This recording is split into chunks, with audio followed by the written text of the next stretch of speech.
Kami apoteker UHAM K34, ada Anissa Nurul Wijaya, Alfi Wahyu, Putri Novitasari, Putri Rahma Zenita, Muhammad Arif Fauzan, Mega Wahyuni. Kami di sini ingin berbagi terkait pencegahan COVID-19 dengan 5 jaga. Kita sama-sama simak ya.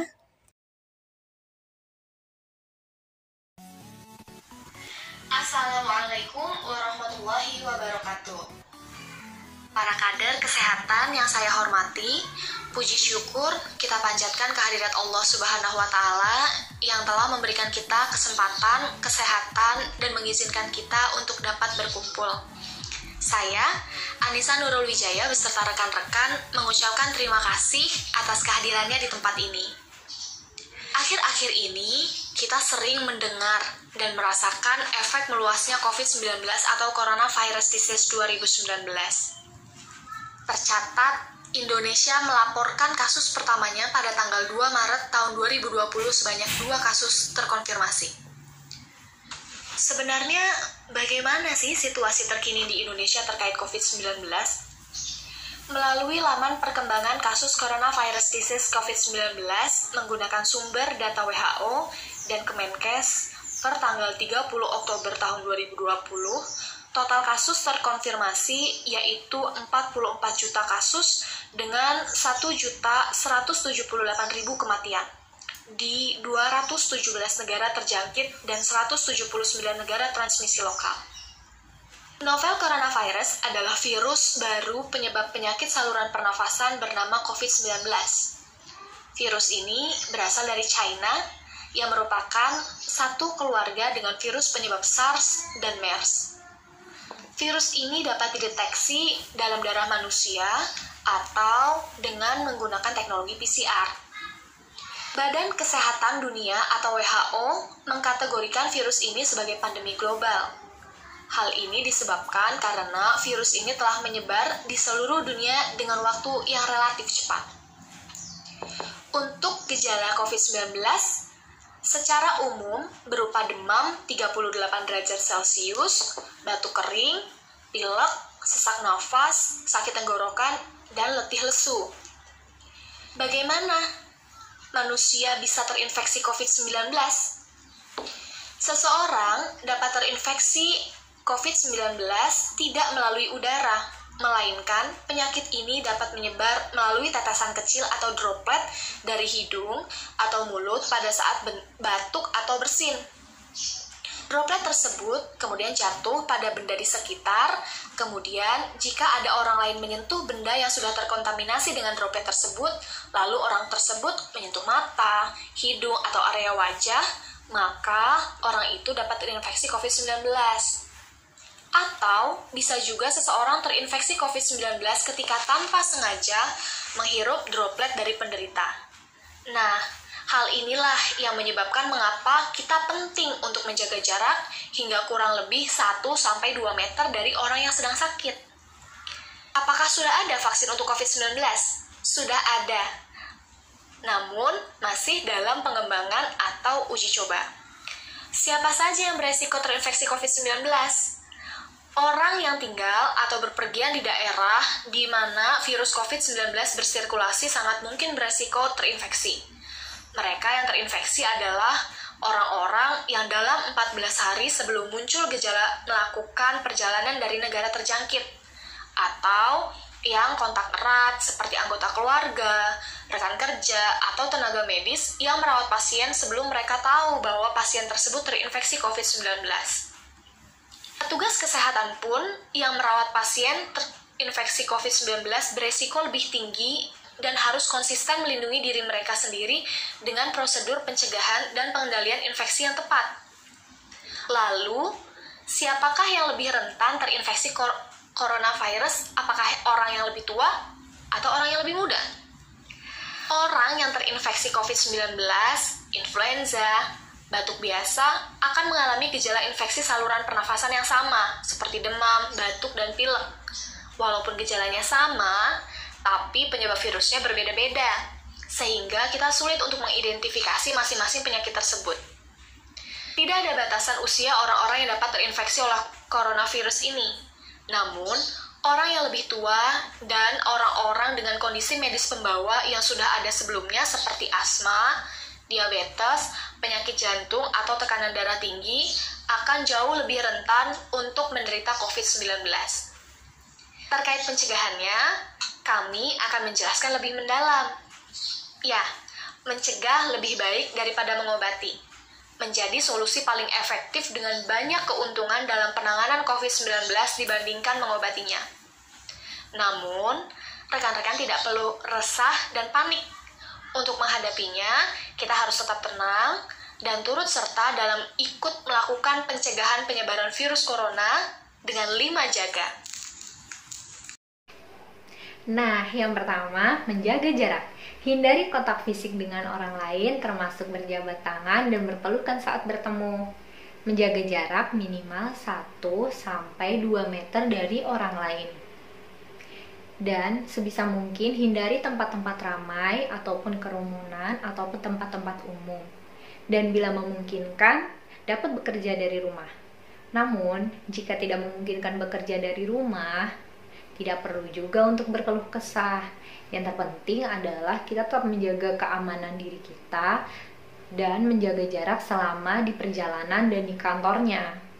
Dan bila harus menggunakan transportasi umum, sebaiknya hindari kerumunan dan carilah tempat duduk yang tidak saling berdekatan. Manfaat menjaga jarak sendiri untuk apa sih? Yang pertama, untuk menjaga keamanan diri kita. Selain itu, bisa juga untuk memutus penyebaran virus COVID-19 ini agar tidak semakin meluas. Sedih, kita tidak bisa bertemu dengan teman, pacar, saudara. Tenang, masih ada alat komunikasi seperti telepon, video call. Jadi kalian masih bisa berkomunikasi. Karena menjaga jarak bukan berarti memutus hubungan. Jadi daripada kumpul-kumpul malah menyebarkan virus, lebih baik kita mewaspadainya. Tenang, kondisi ini hanya sementara. 2. Jaga keluarga dan orang sekitar. Yang perlu diperhatikan bukan hanya diri kita sendiri, tapi juga orang-orang terdekat, pasangan, anak-anak, orang tua. Itu semua harus perlu kamu perhatikan juga loh. Menjaga tidak hanya kesehatan dan kebersihannya, juga aware terhadap gejala terjangkitnya virus corona ini. Perlu dijaga juga hatinya. Dengan kondisi seperti saat ini, bisa dengan mudah membuat mereka stres dan khawatir karena tidak beraktivitas normal, gak kemana-mana, belum lagi ditambah jumlah kasus yang semakin meningkat setiap harinya. Untuk mereka yang benar-benar tidak memahami, tentu saja ini bisa menjadi ketakutan sendiri. Cobalah untuk mendengar dan memahami kekhawatiran mereka. Berikan juga pemahaman kepada mereka, informasi yang tepat. Dan jangan juga semakin membuat mereka resah dan khawatir. Inilah saatnya saling menghibur dan saling menguatkan. Inilah saatnya kita bisa menghitung rasa syukur. Dan tidak semua hari memang baik, tapi pasti ada yang baik setiap harinya kan? Yang ketiga, jaga jempol. Di tengah banyak pekerjaan yang terdampak gara-gara corona, ternyata belakangan ini muncul pekerjaan baru, yaitu WhatsApp forwarder. Kerjaannya ya meng-forward message ke grup WhatsApp, baik grup keluarga, pekerjaan, komunitas, alumni, dan masih banyak lagi. Coba deh perhatikan, beberapa hari ini aja pasti jumlah forward message meningkat drastis. Hayo, jangan-jangan kamu yang senyum-senyum salah satunya juga ya? Gak salah sih, bagus justru, karena kita membantu menyebarkan informasi. Tapi, kita juga perlu menjaga jempol, sehingga tidak mudah menyebarkan berita. Cek dan recheck terlebih dahulu. Saring terlebih dahulu, pelajari, pastikan kamu tahu sumbernya berasal dari yang terpercaya. Jika memang informasinya berguna, boleh-boleh saja untuk memforward message tersebut. Tapi jangan sampai informasi yang kita terima langsung kita sebarkan begitu saja. Nanti bukannya membantu, malah semakin ricuh. 4. Jaga emosi. Pada masa pandemi seperti sekarang, memang bikin kita panik dan juga takut. Padahal faktanya, 90% dari apa yang kita takuti tidak menjadi kenyataan. Oleh karena itu, kita harus menjaga pola pikir kita. Karena pola pikir yang positif bisa membuat imunitas kita menjadi meningkat. Sebaliknya, jika pola pikir kita negatif, bisa membuat imunitas kita menurun sehingga kita menjadi sakit. 5. Jaga kesehatan. Tahukah kamu bahwa wabah corona ini dapat berakhir atau justru bahkan dapat bertambah? Semua itu ada di tangan kita. Ya, di tangan kita. Kenapa? Karena dari tangan kita inilah sumber corona itu dapat mati atau juga dapat berakhir atau dapat disebarluaskan. Nah, salah satu caranya adalah dengan mencuci tangan dengan air yang mengalir dan juga dengan sabun selama 20 detik. Dan juga jaga pola makan, pola tidur, hingga olahraga yang teratur. Kemudian juga jangan lupa untuk senantiasa menjaga imunitas tubuh agar tetap fit untuk melawan corona. Dan jangan lupa untuk selalu berdoa kepada Yang Maha Kuasa agar wabah ini segera berakhir. Sebenarnya, apa itu virus corona? Pada Desember 2019, di kota Wuhan, China, ditemukan jenis virus baru. Berdasarkan investigasi, virus tersebut adalah COVID-19. Virus corona ini telah menewaskan banyak orang, sebagian besar di Wuhan, China.